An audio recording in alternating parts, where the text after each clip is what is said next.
Neymar doesn't like this coach at all because he called him a monster when he was young. And it was because of this coach that Messi almost got into a fight. Here are 15 football coaches who are hated by football players. And one of them is this coaching legend,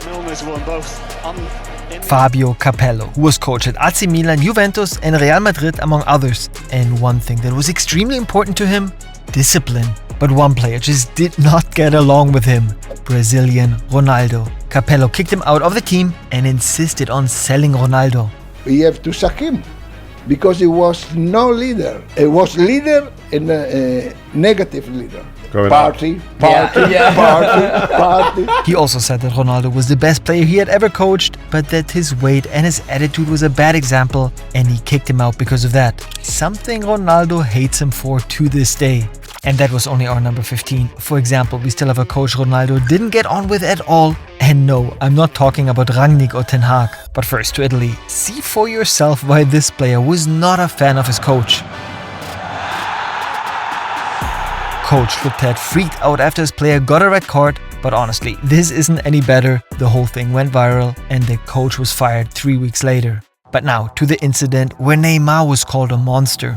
We are in the year 2010 and Brazil was so excited about the then 18-year-old prodigy Neymar who was playing for Santos. However, it seemed as if all the attention was getting to his head. In the game against Guardiola, he wanted to shoot a penalty, but the coach had asked an older, more experienced player to do it. Something Neymar didn't like so much. He made derogatory gestures to the coach and apparently also insulted the coach after the game. He then demanded that Santos suspended Neymar, and what did the club management do? They sided with Neymar and sacked the coach. René Simões, the then coach of Atlético Paranense and an official of the Brazilian Football Association, spoke up. Poucas vezes vi alguém tão mal educado desportivamente como esse rapaz Neymar. Vida toda eu venho acompanhando, eu acho que está na hora de alguém educar esse rapaz ou nós vamos criar monstro. Neymar didn't like the comment, but I mean that's no way to behave. At least he apologized for it later. But now, one of the most absurd things I've ever heard, there was an argument here about the hair. In 1994, Passarella became coach of the Argentine national team. And just like Capello, he loved discipline. There were rules about the dress code and hair length. He demanded the players cut their hair short in order to maintain a unified professional appearance. Fernando Redondo was a Real Madrid midfielder at the time and one of the best playmakers of his generation. And as you can see, long hair. He refused to cut it and was then actually not nominated. So he missed the 1995 Copa America and the 1998 World Cup. All just because of his hair. But now, our number 11, one of the most famous, successful coaches in the world, who some players love, but some can't stand. Dutchman Louis van Gaal. He was coach at Amsterdam, Barcelona, Bayern Munich and the Dutch national team. And these three players can't stand him. One of them, Di Maria. Di Maria came to United as a record transfer from Real Madrid. But after just a few months, it became clear Di Maria and Van Gaal were not a good fit, both personally and in sporting terms. Di Maria wanted freedom on the pitch, which Van Gaal didn't want to give him. And after just 1 year, Di Maria went to Paris. And the second player who doesn't like Van Gaal at all, a former Ballon d'Or winner. Brazilian Rivaldo played for Barcelona at the time and was outstanding. However, Rivaldo wanted to play as a playmaker behind the strikers. Van Gaal insisted that he plays on the left wing, which Rivaldo hated. Van Gaal kept complaining about Rivaldo not working in defense, and then this incident. 19 treinadores falaram que eu fui o melhor jogador do Campeonato Espanhol. Quem que não votou? O meu próprio time. Quem será? Van Gaal. In 2000, Van Gaal was sacked, but came back to Barca in 2002, which was also the reason for Rivaldo to leave. Eu me queria quedar em Barcelona, mas Van Gaal. And our third player who doesn't like Van Gaal is also South American, Messi. Van Gaal said at the 2022 World Cup that Messi doesn't really play well against the ball, which will be an opportunity for the Dutch in the upcoming game. That was the straw that broke the camel's back. Messi generally disliked Van Gaal because he had never respected his childhood idol Riquelme at Barcelona. Hence, this celebration for Van Gaal when Messi scored, the typical Riquelme celebration. And then this interview. Van Gaal vende que juega al fútbol y metió gente alta y empezó a tirar pelotazo.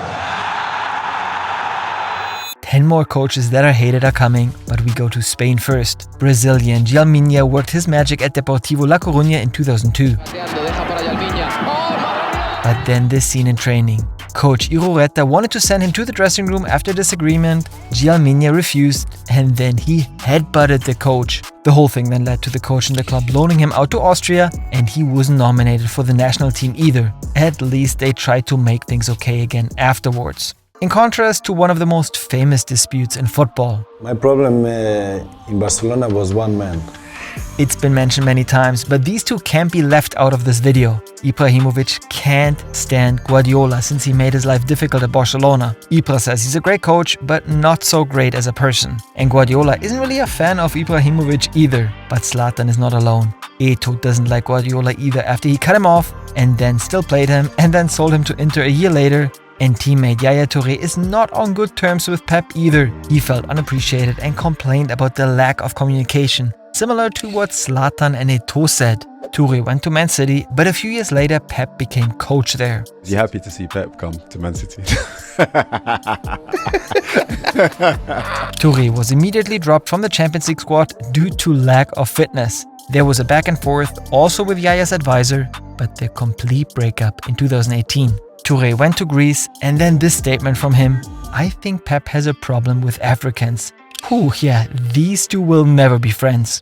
But our number 8 is a bit more extreme. Here the player reported the coach to the police. Flamengo's against Atlético Mineiro in 2023. Flamengo striker Pedro sat unhappy on the bench and refused to be substituted in. But after the game, the scandal. After Flamengo's 2-1 away win against Atlético Mineiro, a dispute arose in the dressing room corridor. Pablo Fernandes, the team's fitness coach, slapped Pedro in the face and then punched him in the face. Pedro and his teammates were furious. The club sacked the coach immediately, but Pedro went to the police and filed a complaint. I mean, a slap in the face, I would hate my coach too for that. But now to one of the bad boys in football. Irishman Roy Keane. He played for Manchester United for a long time, was even captain, and for many he was the extended arm of Sir Alex Ferguson, and they were successful together. But off the pitch, the two went their separate ways. But then came the big fallout in 2005. Keane criticized United players in front of the club channel MUTV camera after a poor performance, and Ferguson was furious and made sure the interview was never officially broadcasted. For him, Keane was now completely out of control, a negative leader as Capello would say, and Keane and United cancelled the contract on mutual consent. For Roy, he overstepped his mark. Absolutely overstepped his mark, and there was no other thing we could do. What did they want me to say? That the team played well? I said, listen, poor. The team was poor. But this idea that I was ranting and raving, again, the usual nonsense. For him, it was a conspiracy by Ferguson against him, something he has never forgiven him to this day. When did you last speak to Ferguson? Not since then, obviously. Not one conversation? I think when he apologises to me, I probably will say hello to him, yeah. No interest in speaking to the man. And let me tell you, we are going to see Roy Keane again in this video, and this conflict had it all. But first, to another hothead, Italian Gennaro Gattuso. In the Champions League, AC Milan took on Tottenham, and during the game Gattuso was provoked a little bit, especially by the Tottenham assistant coach, until his collar burst after the game. He looked like tonight, Graham. He looked like he wanted to get sent off so he could get all the crowd. Oh yeah, you can tell Gattuso doesn't like him, can't you? Our number 5, a man who has caused some heat at many clubs. Mir steht's hier oben, ehrlich. Thomas Tuchel, often brilliant on a professional level, but very difficult as a person. This video of his early days at Mainz, where the then goalkeeper said Tuchel ruled like a dictator. And also Dortmund's goalkeeper praised him in sporting terms, but on a human level it didn't work in some areas. And when he was at Paris, he publicly clashed with sports director Leonardo. Il doit respecter soit la politique sportive, soit les règles internes, et soit le moment du club. Tuchel had to leave, then went to Chelsea, won the Champions League, but also their problems with, for example, Lukaku, whom he completely cut off. And Hudson-Odoi didn't have such a pleasant experience either. He was substituted in and then substituted out after 31 minutes. We decided to take him off again because we demand a lot and we demand 100%. At least they didn't get violent like these two here, one of the most famous fights between a coach and a player.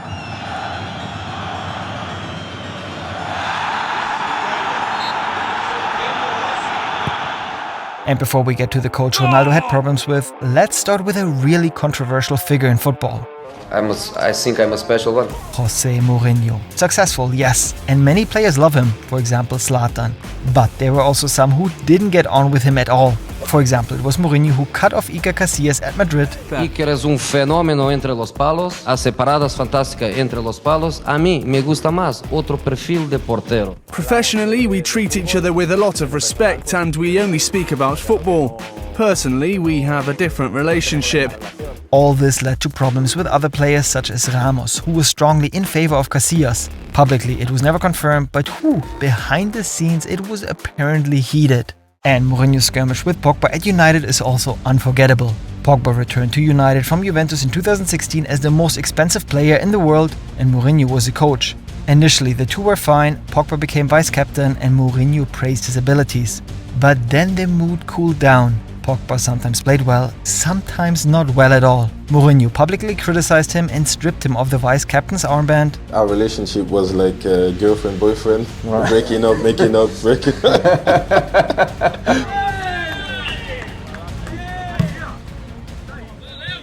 A conflict on the training pitch, and on top of that, this statement from Mourinho in the dressing room. You are a virus, you spread negativity, people want to play well, but you drag them down. Paul Pogba's done an interview today, critical of you, critical of your man management.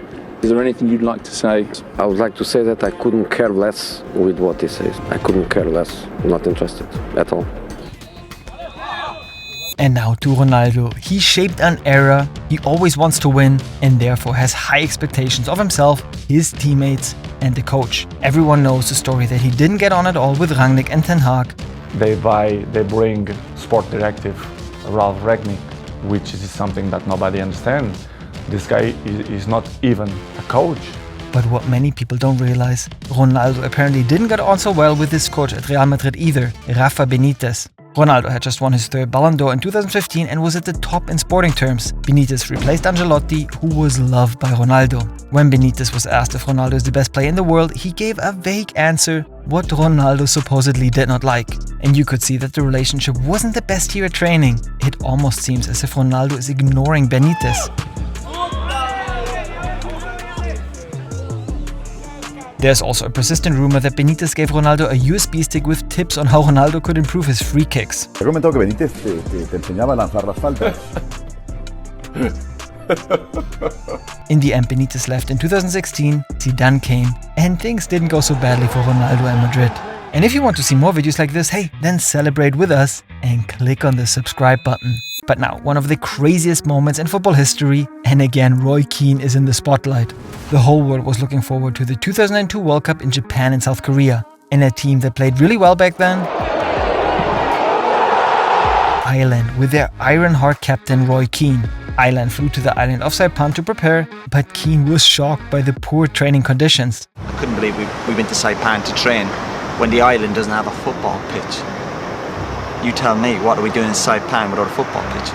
He said that this is also dangerous because of injuries, and hey, yes, I mean, he was right in a way. But Roy went too far because he criticized the Irish FA publicly during an interview. And what was Coach McCarthy's reaction? He's been having concerns about his knee and some personal problems which are personal to him. A few days later, Coach McCarthy called the whole team together to discuss this, but Roy was upset because he was accused of faking an injury. I didn't fake injury. I didn't respect him as a manager, as a person, as a player. He said, if you don't respect me, you can't play for me. And I left the room. It was over. Roy insulted the coach in the worst possible way, left the team and was kicked out. And years later, McCarthy gave this interview when Keane became Ireland's assistant coach. How do you think Martin O'Neill and Roy Keane will do there? No comment. That says it all. At least they shook hands when they were both coaches in the Premier League.